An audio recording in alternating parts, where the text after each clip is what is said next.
The morning mist clung to the Cascade Mountains like a shroud when Mark and Linda Thompson kissed their 3 children goodbye and loaded their hiking packs into their silver Honda Pilot.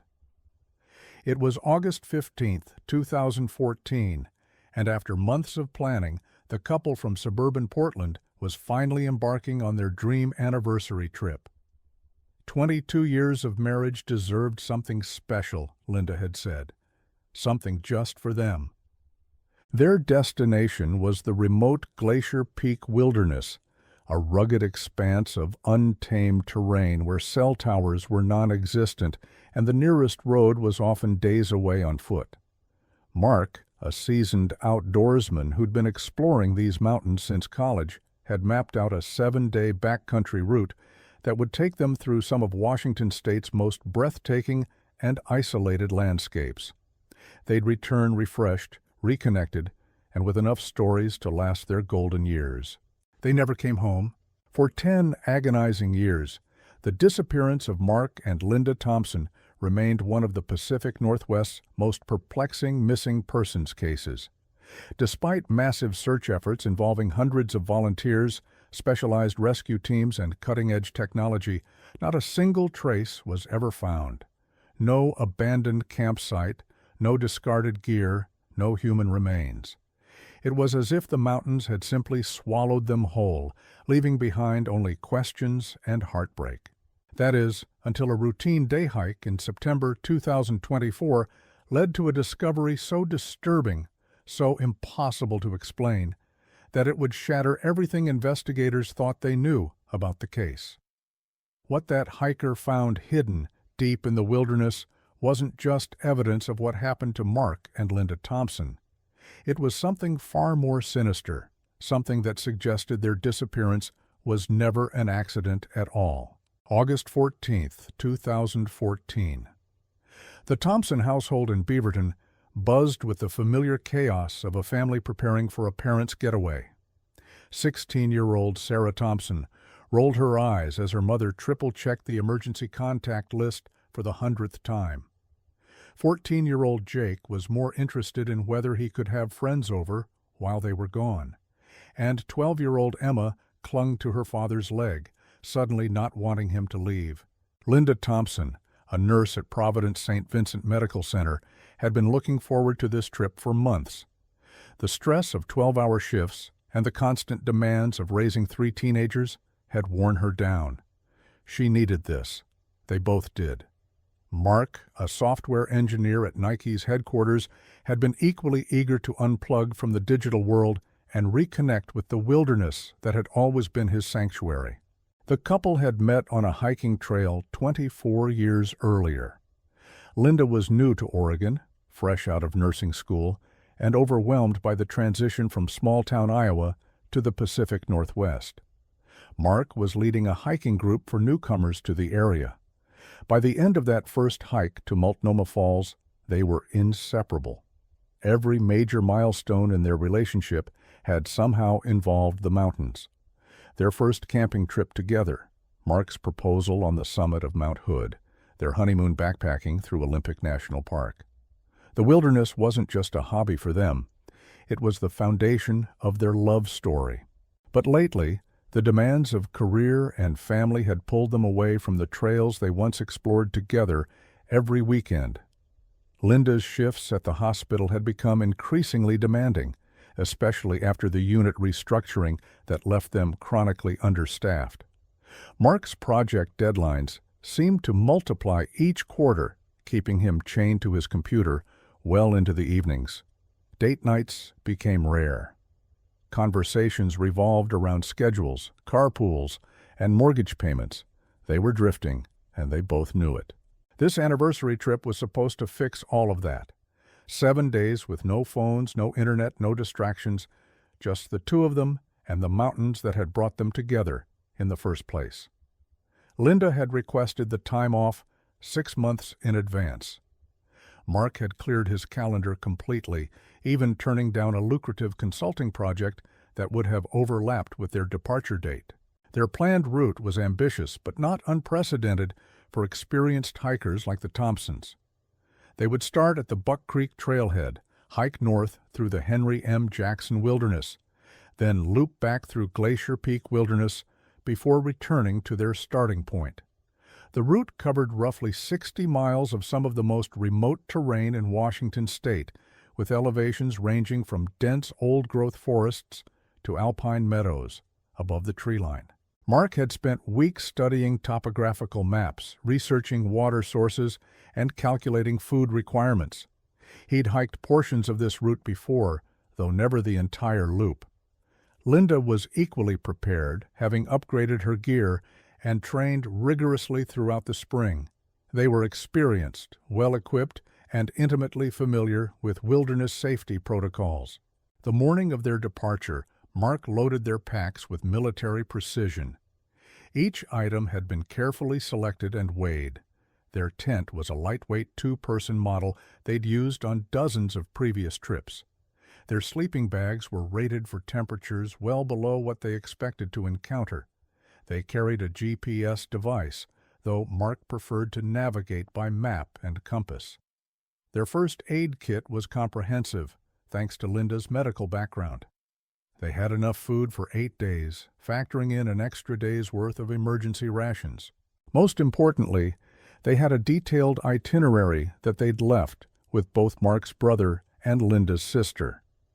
The plan was to check in via satellite messenger on days 3 and 6, then call immediately upon their return to civilization. If they failed to make contact or didn't return by August 23rd, search and rescue should be notified immediately. As their Honda Pilot disappeared around the corner that Saturday morning, their children waved from the front porch, expecting to see their parents again in exactly 1 week. None of them could have imagined that this goodbye would be forever. The Buck Creek Trailhead parking area was nearly empty when Mark pulled in at 8:30 a.m. Only 2 other vehicles were present, a dusty pickup truck that looked like it had been there for days, and a newer Subaru Outback with California plates. Mark noted both vehicles in the small journal he always carried, a habit developed from years of backcountry travel. You never knew when such details might become important. The weather forecast was perfect. Clear skies, temperatures in the 70s during the day, dropping to the 50s at night. No precipitation expected for at least 5 days. Linda took a photo of Mark adjusting his pack straps, then handed her camera to a friendly couple from Sacramento who were just finishing their own weekend adventure. The resulting image would later become one of the last known photographs of the Thompsons alive. By 9:15 a.m., they had signed the trail register and begun their ascent into the wilderness. The first few miles followed a well-maintained path through towering Douglas firs and western red cedars. The familiar rhythm of their boots on packed earth, the gradual warming of muscles, the sweet scent of pine and moss, it all felt like coming home. They barely spoke during these initial hours, content to let the forest work its magic on their city-stressed minds. The first day's destination was a backcountry campsite beside Trinity Lake, roughly 12 miles from the trailhead. It was an ambitious first day, but both Mark and Linda were strong hikers, and they wanted to get deep into the wilderness quickly to maximize their solitude. As they climbed higher, the sounds of civilization faded completely. No car engines, no aircraft, no distant hum of human activity, just wind through the trees, the occasional bird call, and their own steady breathing. They reached Trinity Lake by late afternoon, finding the designated camping area empty, except for a curious marmot that watched them set up their tent from a nearby boulder. The lake's surface was like glass, reflecting the surrounding peaks so perfectly that it was difficult to tell where water ended and sky began. This was exactly what they had needed. Linda felt the tension in her shoulders beginning to melt away for the first time in months. That evening, they cooked a simple dinner on their lightweight camp stove and watched the stars emerge one by one in the darkening sky. The Milky Way was visible here, something impossible to see from their suburban home. They talked about their early hiking adventures, laughed about gear mistakes from their novice days, and made plans for future trips once the kids were grown. For the first time in years, they felt like the young couple who had fallen in love on these very trails. Linda's journal entry that night was optimistic. Day 1 perfect. Mark seems more relaxed already. Weather gorgeous. Tomorrow we tackle the high country. Can't wait to see his face when we reach Glacier Peak viewpoint. She had no way of knowing that this would be her final journal entry. By the next evening, something would go terribly wrong in the wilderness that had always been their refuge. Something that would ensure they never made it to that viewpoint, never completed their anniversary loop, and never returned to kiss their children goodnight. The mountains that had witnessed their love story were about to become the scene of something far darker, something that wouldn't be discovered for 10 long years, hidden in a place so remote that even experienced searchers would never think to look there. Something that would prove Mark and Linda Thompson hadn't simply gotten lost or fallen victim to the inherent dangers of wilderness travel. They had encountered something else entirely, something that was waiting for them in those remote peaks, something that had been waiting for a very long time. Day 2 began with promise.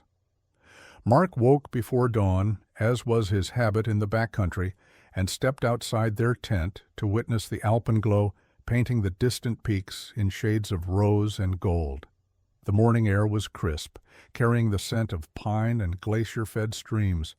Linda emerged moments later, camera in hand, capturing the ethereal light that would soon fade into ordinary daylight.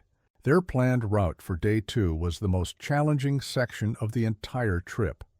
They would climb from Trinity Lake up through a series of switchbacks to reach Miners Ridge, then traverse across exposed alpine terrain before descending into the Spider Creek drainage. It was roughly 14 miles of demanding hiking, with significant elevation gain and loss. But the payoff would be spectacular views of Glacier Peak and the surrounding volcanic landscape. They broke camp efficiently, their movements synchronized after years of shared wilderness adventures. By 7 a.m., they were hiking up the steep trail that led away from the lake's tranquil shores. The path was less maintained here, requiring careful navigation around fallen trees and across streams swollen by late summer snowmelt. Mark led the way, consulting his map at regular intervals, while Linda followed, her nursing-trained eye automatically scanning the terrain for potential hazards. The ascent was relentless. For 3 hours they climbed through increasingly sparse forest, the massive trees gradually giving way to hardy alpine species adapted to the harsh conditions above treeline. Their conversations became sporadic, punctuated by the steady rhythm of their breathing and the crunch of granite gravel beneath their boots. This was the kind of physical challenge they both craved after months of sedentary office work. By mid-morning, they had reached the exposed ridgeline that marked their halfway point for the day. The views were breathtaking. Glacier Peak dominated the northern horizon, its ice-covered summit gleaming in the morning sun. To the south, Mount Rainier rose like a sentinel above a sea of green ridges. Linda sat on a sun-warmed boulder and pulled out the energy bars they'd packed for this moment, savoring both the food and the vista. It was here, on this remote ridgeline where few humans ever ventured, that they first noticed something odd. Mark was studying his map when Linda pointed toward a cluster of rocks about 100 yards off the main trail. "Does that look strange to you?" she asked, squinting against the bright alpine light. Mark looked up from his navigation and followed her gaze. At first he saw nothing unusual, just the typical jumble of granite boulders and hardy mountain vegetation that characterized this elevation. But as his eyes adjusted, he began to notice what had caught Linda's attention. The rocks weren't arranged randomly by natural geological processes. There was a pattern to their placement, almost like they had been deliberately positioned. "Probably just coincidence," Mark said, but his voice carried a note of uncertainty. In 2 decades of wilderness travel, he'd developed an instinct for things that didn't belong. And something about this rock formation felt wrong. They approached the site cautiously, their hiking poles clicking against the stone as they picked their way across the uneven terrain. Up close, the arrangement was even more puzzling. 7 large granite boulders formed a rough circle, each weighing several hundred pounds. Inside the circle, the ground was level and clear of vegetation, as if it had been purposefully maintained. Scattered around the perimeter were smaller rocks, arranged in what almost looked like symbols or markers. Linda knelt beside one of the larger boulders and ran her hand along its surface. The stone was smooth, worn by countless seasons of mountain weather, but there was something else. Carved into the granite, so faint that it was barely visible, were markings that definitely weren't natural. They looked like letters or numbers, though weathered beyond easy recognition. "Mark, look at this," she called softly. Her voice had changed, carrying a note of unease that hadn't been there moments before. Mark joined her beside the boulder and traced the carved markings with his finger. They were old, clearly made years or even decades earlier. But they were undeniably human-made. Someone had been here before them, someone who had taken the time and effort to create this strange monument in one of the most remote locations in Washington state. "What do you think it means?" Linda asked, though part of her wasn't sure she wanted to know the answer. Mark stood up and walked slowly around the circle, examining each boulder in turn. More markings became visible as he looked closer. Some appeared to be dates, though the weathering made them difficult to read with certainty. Others looked like initials, or perhaps coordinates. On the largest boulder, positioned at what might have been the head of the circle, was a carving that was deeper and more recent than the others. It showed a crude but unmistakable image, a triangle with something that looked like an eye at its center. The temperature seemed to drop as clouds moved across the sun, casting the strange formation in shadow. Linda felt a chill that had nothing to do with the mountain air. This wasn't just random vandalism or the work of bored hikers. Someone had invested significant time and effort to create this site. But why? And why here, so far from any established trail that most people would never see it? Mark consulted his GPS device, noting their exact coordinates. His engineering mind was trying to process what they were seeing logically, but every rational explanation fell short. The boulders were too large to have been moved without heavy equipment, yet there was no way to get machinery to this remote location. The carvings showed different levels of weathering, suggesting they had been made over a span of many years. Someone, or multiple someones, had been returning to this spot regularly. "We should keep moving," Linda said finally, her unease growing stronger with each passing minute. The sight felt wrong in a way she couldn't articulate. It was like stumbling across a grave in the middle of nowhere, except there was no headstone, no explanation, just an overwhelming sense that they were intruding somewhere they didn't belong. But Mark was already taking photos with their digital camera, documenting the markings and the overall layout of the stone circle. His scientific curiosity had overcome his initial discomfort. This could be archaeological, he reasoned. Native American ceremonial site, maybe. We should report it to the Forest Service when we get back. Linda wasn't convinced. Native American sites she had seen before had a different feel, a sense of reverence and connection to the natural world.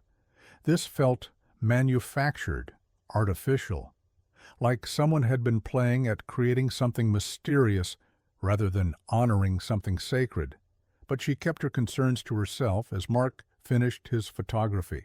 They spent another 20 minutes examining the site before finally continuing on their planned route. But the discovery had changed the mood of their hike. The easy conversation and shared wonder at the natural beauty around them had been replaced by a subtle tension. Linda found herself looking over her shoulder more frequently, scanning the tree line for movement that probably wasn't there. Mark kept consulting his GPS, double-checking their position against his map, with an intensity that seemed excessive for such a well-marked trail. The descent into Spider Creek drainage should have been the highlight of their day. The valley was pristine, filled with wild flowers, and crossed by a crystal-clear stream that cascaded down a series of natural granite pools. Under normal circumstances, they would have stopped to rest, perhaps even taken a quick dip in the icy water. Instead, they pressed on with unusual urgency, both feeling an inexplicable need to put distance between themselves and the strange stone circle. They made camp that evening beside a beaver pond in a grove of ancient cedars, a spot that should have felt peaceful and secluded. Mark set up their tent with mechanical precision while Linda prepared their evening meal on the camp stove. But their usual camping rituals felt forced, like actors going through the motions of a play they no longer believed in. As darkness fell, Linda made her second journal entry. Strange day. Beautiful hiking, but found something odd on Miners Ridge.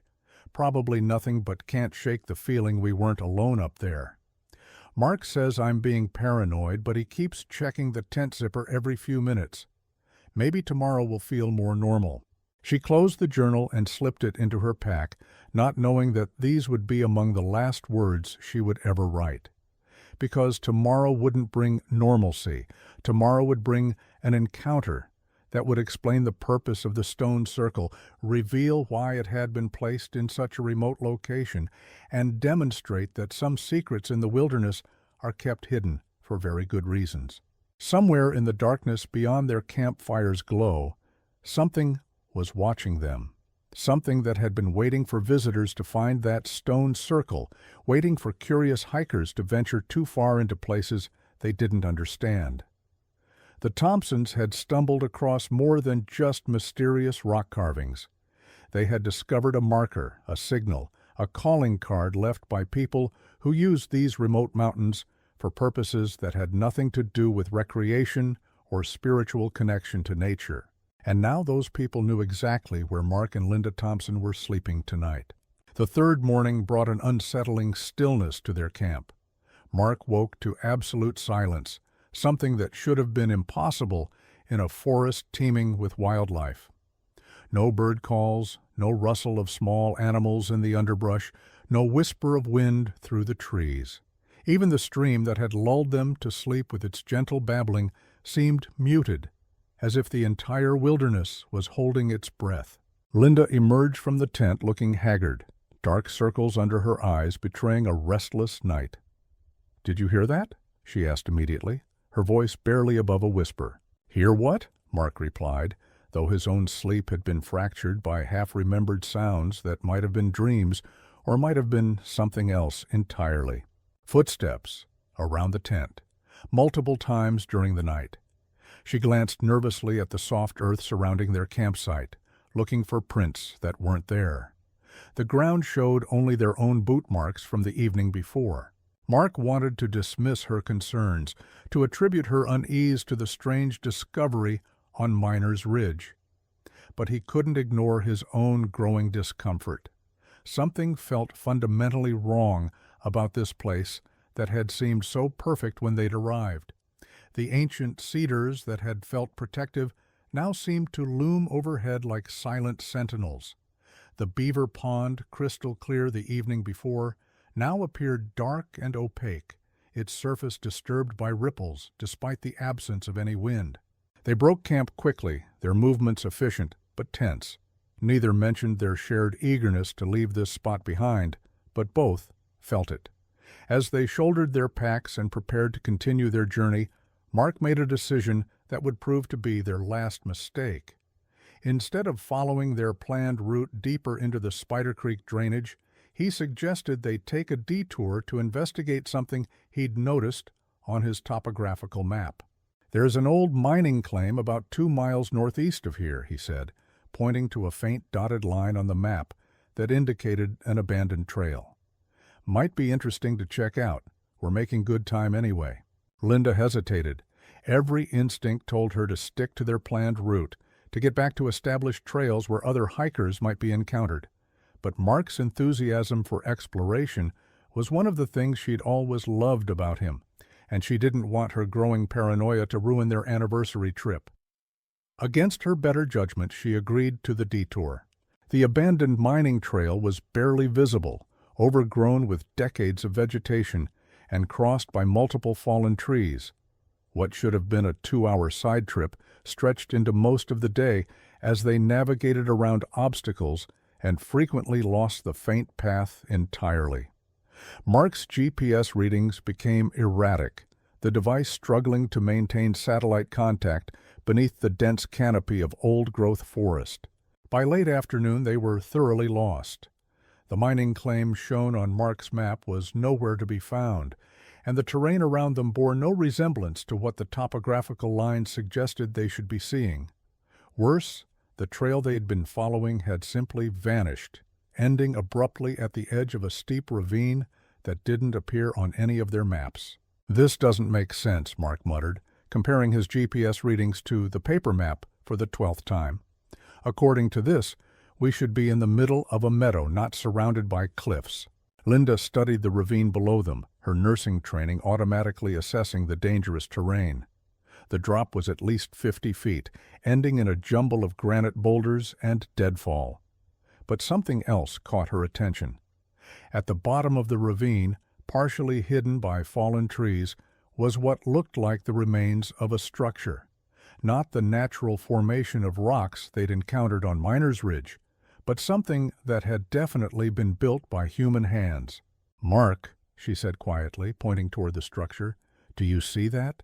He followed her gaze and felt his stomach tighten. The remains were clearly artificial, though heavily weathered and partially collapsed.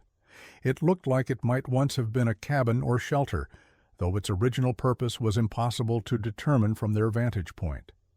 What was clear was that it was old, far older than any legitimate mining operation in this area. "We need to get down there," Mark said, his curiosity overriding his common sense once again.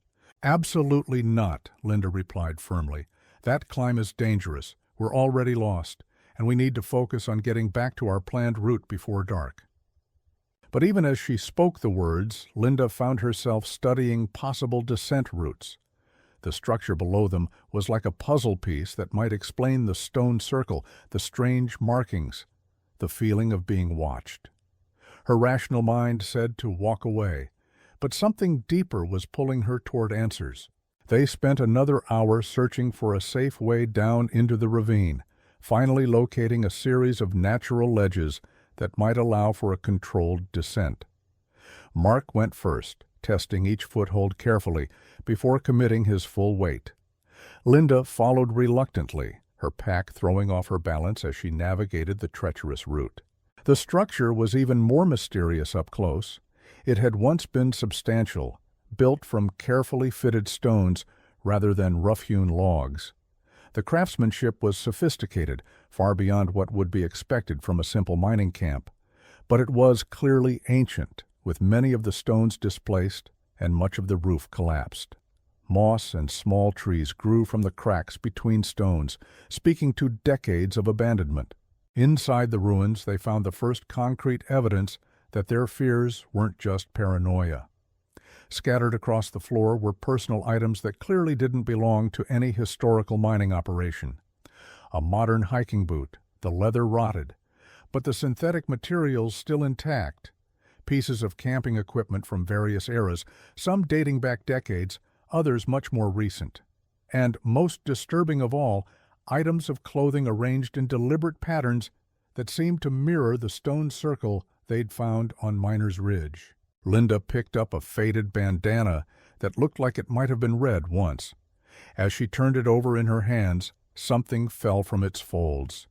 A driver's license, the plastic cracked and discolored, but still readable. The photo showed a smiling woman in her 30s, someone who looked like she could have been Linda's neighbor or co-worker.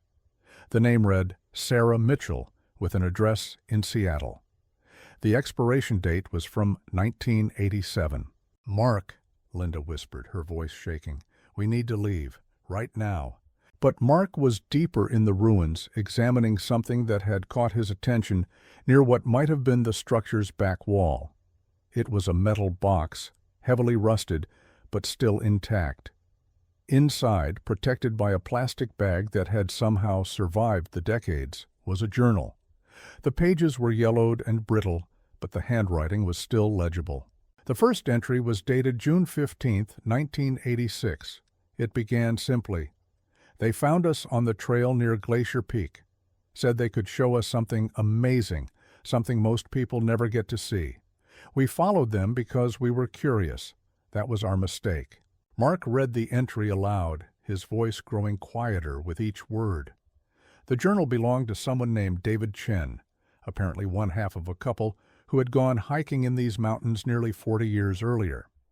The entries chronicled their capture by a group of people Chen described as the Guardians, individuals who had been living in these remote mountains for generations, protecting what they called the old ways.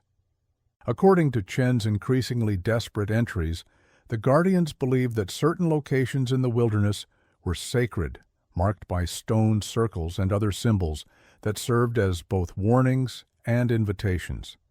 They captured hikers who ventured too close to these sites, bringing them to places like this ruined structure for purposes that Chen could only hint at in his increasingly frantic writing. The final entry, dated 3 weeks after the first, was barely legible. "Sarah died yesterday. The ceremony didn't work the way they expected. They're angry, confused. They think I might be next. If anyone finds this, don't trust the stone circles. They're not ancient. They're markers. Stay away from the markers." Linda's hands were shaking as Mark finished reading. Every detail in the journal matched their own experience. The stone circle on Miners Ridge, the feeling of being watched, the way the wilderness seemed to be guiding them toward this place. They hadn't stumbled upon some historical curiosity. They had walked into a trap that had been claiming victims for decades. "We have to get out of here," Linda said, backing toward the entrance to the ruins. But Mark was still absorbed in the journal, flipping through pages that contained crude maps and sketches of other locations marked by the Guardians. That's when they heard the voices. They came from above the ravine, multiple people speaking in low tones that didn't carry clearly, but were unmistakably human. Mark and Linda froze, straining to make out words or count the number of speakers. The voices seemed to be moving, circling the rim of the ravine like hunters closing in on prey. Linda grabbed Mark's arm and pulled him deeper into the ruins, away from the entrance. They crouched behind a partially collapsed wall, hardly daring to breathe. The voices grew louder, and now they could make out fragments of conversation. "You saw them go down. It's been 3 days since the circle. Ready for the next ceremony." Mark felt Linda's grip tighten on his arm as the implications sank in. The Guardians hadn't disappeared with the passing decades. They were still here, still watching their markers, still collecting people who ventured too far into their territory. And somehow, Mark and Linda had been marked since the moment they discovered the stone circle on Miners Ridge. A rope dropped over the edge of the ravine, followed by the sound of boots scrambling down rock faces. The Guardians were as they had come for Davy, coming for them, just Chen and Sarah Mitchell, just as they had probably come for dozens of other hikers over the years. The personal items scattered throughout the ruins suddenly took on a horrifying new meaning. They weren't artifacts of some historical mystery. They were trophies, collected from victims who had made the same mistake Mark and Linda were making now. From their hiding place behind the crumbling stone wall, they could see figures descending into the ravine. 3 of them, moving with the confident precision of people who knew this terrain intimately. They wore modern hiking gear, but their movements were wrong somehow, too coordinated, too purposeful. These weren't fellow backpackers who might offer assistance. These were predators who had been hunting in these mountains for far longer than anyone would believe possible. The lead figure reached the bottom of the ravine and stood motionless for a moment, scanning the ruins with the patient thoroughness of an experienced tracker. When he turned in their direction, Linda had to bite back a gasp. His face was weathered and scarred, but his eyes held an intelligence that was somehow more frightening than mindless violence would have been. This wasn't some crazed mountain man living in isolation.